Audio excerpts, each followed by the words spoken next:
हरियाणा के पानीपत के रहने वाले एक डॉक्टर साहब की मुलाकात अचानक एक दिन एक लड़की से होती है। दोनों में जान पहचान होती है और फिर दोनों अपने अपने मोबाइल नंबर एक्सचेंज कर लेते हैं। लेकिन एक दिन वो लड़की अचानक बीमार हो जाती है और डॉक्टर साहब को तुरंत कॉल करती है। अब जैसे ही डॉक्टर साहब उसका इलाज करने के लिए उसके फ्लैट पहुंचते हैं तो लड़की अचानक बेहद अश्लील हरकतें करने लगती है और ये सब देखकर डॉक्टर साहब के होश फाख्ता हो जाते हैं। लेकिन इसके बाद उनके साथ ऐसा बहुत कुछ होता है जिसे जानकर आपके भी होश उड़ जाएंगे। तो साथियों, ये पूरा मामला शुरू होता है हरियाणा के पानीपत से। पानीपत के सराना के रहने वाले एक डॉक्टर साहब अचानक किसी काम की वजह से गोहाना रोड पर गए हुए थे। अब जैसे वो गोहाना मोड़ पर पहुंचे, वहां पर उन्हें नरेंद्र पंडित नाम का एक व्यक्ति मिला जो नौलथा का रहने वाला था। नरेंद्र ने डॉक्टर साहब को दूर से ही आवाज लगाई कि डॉक्टर साहब कहां जा रहे हैं। अब डॉक्टर साहब शायद नरेंद्र को पहले से ही जानते थे और नरेंद्र की आवाज सुनकर वो उसके पास चले गए। उस वक्त नरेंद्र दो महिलाओं के साथ गोहाना मोड़ पर खड़ा था। अब नरेंद्र और डॉक्टर साहब की बातचीत होने लगी। दोनों एक दूसरे का हालचाल जानने लगे। लेकिन तभी नरेंद्र के साथ खड़ी एक महिला ने नरेंद्र से पूछा कि ये साहब कौन है। तब नरेंद्र ने बताया कि ये सरकारी अस्पताल में एक बहुत बड़े डॉक्टर है। फिर उन दोनों महिलाओं में से एक महिला ने डॉक्टर साहब को बताया कि वो वकील है और दूसरी महिला उसकी सहेली है। अब इन चारों में बातें होने लगी और बातों बातों में इन्होंने आपस में अपने मोबाइल नंबर एक्सचेंज कर लिए। कुछ देर तक इन सभी में बातचीत होती रही। फिर सभी के सभी अपने अपने रास्ते पर निकल गए। लेकिन इसके ठीक अगले दिन गोहाना रोड पर जो महिला वकील इन्हें मिली थी उसने डॉक्टर साहब को कॉल किया और अपनी बीमारी को लेकर उसने डॉक्टर साहब से कुछ बातचीत की। फिर कुछ समय बाद इसी महिला वकील की सहेली ने भी डॉक्टर साहब को फोन किया और कुछ इस तरह से इन सभी में अच्छी खासी जान पहचान हो गई। धीरे धीरे जान पहचान इतनी गहरी हो गई कि अब महिलाएं डॉक्टर साहब की क्लिनिक में अपना इलाज भी करवाने आने लगी। लेकिन फिर 6 जुलाई को डॉक्टर साहब के साथ कुछ ऐसा हुआ जिसकी इन्होंने कभी कल्पना भी नहीं की थी। 6 जुलाई की शाम को महिला वकील की सहेली ने डॉक्टर साहब को फोन किया और कहा कि मेरी तबीयत बहुत ज्यादा खराब है, तो क्या आप मुझे देखने के लिए मेरे फ्लैट पर आ सकते हैं। अब क्योंकि डॉक्टर साहब की जान पहचान उस महिला से अच्छी खासी तरीके से हो चुकी थी, इसलिए उन्होंने कहा कि ठीक है, आप मुझे अपना एड्रेस दीजिए, मैं जल्द ही आपके पास पहुंचता हूं।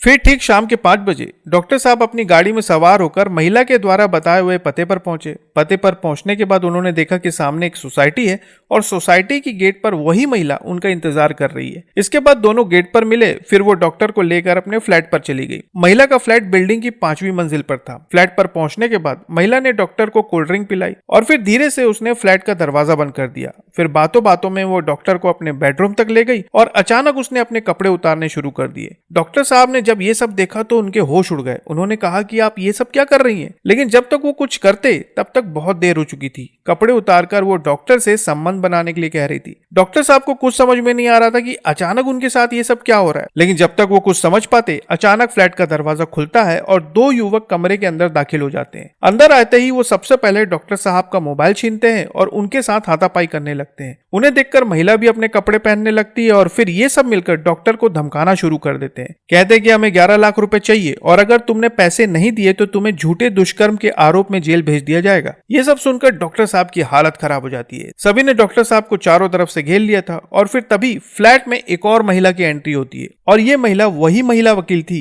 जिसके साथ उनकी मुलाकात गोहाना रोड पर हुई थी। फ्लैट में पहुंचने के बाद महिला वकील भी अब डॉक्टर को धमकाना शुरू करती है और कहती है कि अभी हमें 4 लाख रुपए चाहिए, किसी भी तरह से 4 लाख रुपए मंगवा कर दो। डॉक्टर साहब समझ जाते हैं कि अब वो बुरी तरह से फंस चुके हैं और फिर डॉक्टर कहता है कि उनके पास अभी इतने पैसे नहीं है, लेकिन अगर कल शाम तक का वक्त मिल जाए तो वो पैसों का इंतजाम कर सकते हैं। लेकिन ये लोग इतनी आसानी से कहां मानने वाले थे। लेकिन इसके बाद भी डॉक्टर साहब ने उन्हें कॉन्फिडेंस में लिया और वहां से ये कहकर निकल गए कि कल शाम को 4 बजे तक आपको पैसे मिल जाएंगे। फिर अगले दिन यानी कि 7 जुलाई को महिला वकील ने व्हाट्सएप कॉल के जरिए फिर से डॉक्टर साहब को फोन किया और झूठे दुष्कर्म के आरोप में फंसाने की धमकी दी और कहा कि जल्द से जल्द 4 लाख रुपए लेकर पहुंच जाओ। लेकिन डॉक्टर साहब उनके फ्लैट ना जाकर सीधा पुलिस थाने पहुंचे और वहां पर उन्होंने अपनी शिकायत दर्ज करवाई। अब जैसे ही पुलिस को शिकायत मिली, उन्होंने तत्काल आरोपियों की धरपकड़ शुरू कर दी। पुलिस ने इस मामले में अपने सभी सोर्सेस को एक्टिव किया, जिसके बाद इसमें आरोपी सोनू को अनाज मंडी से और आरोपी आशीष को सनौली रोड से गिरफ्तार किया गया। बताया जा रहा है कि दोनों ही आरोपी नौलथा गांव के रहने वाले हैं। पूछताछ के बाद यह पता चला कि आरोपी सोनू ने पानीपत की एक सोसाइटी में किराए का फ्लैट लिया हुआ था ताकि वो महिलाओं के साथ मिलकर लोगों को जाल में फंसा सके और फ्लैट में बुलाकर गुप्त तरीके से उनकी अश्लील वीडियो बनाकर उनसे पैसे लूट सके।